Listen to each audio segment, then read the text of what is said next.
make sure that they get the best possible opportunities for our UK business. Okay. Perhaps you could explain why, to someone who can't attend a relative's funeral later today under restrictions, a businessman or woman can fly in and ignore the quarantine rules. Why would that be?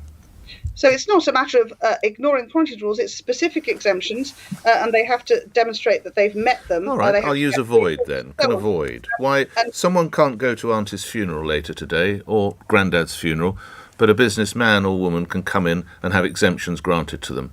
Explain that policy to my listeners. So those who are... it's wholly unfair, isn't it, Minister?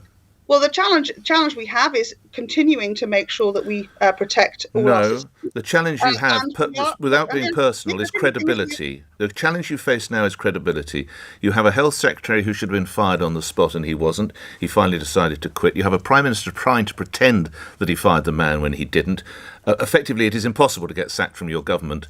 And now grieving relatives and parents who are forced to take time off work to look after children from school who are self-isolating watch as a businessman or woman flies in and avoids some of the quarantine regulations. And your government puts its name to it, does it, Minister?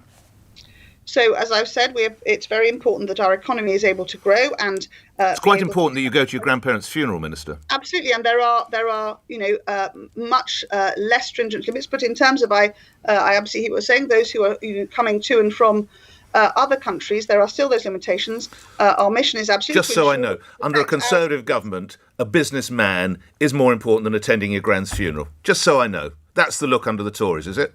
No, if there are... Yes, it is, Minister. Yes, it is. We have a multitude of requirements to balance. As you know, Nick, a government is a complex machine.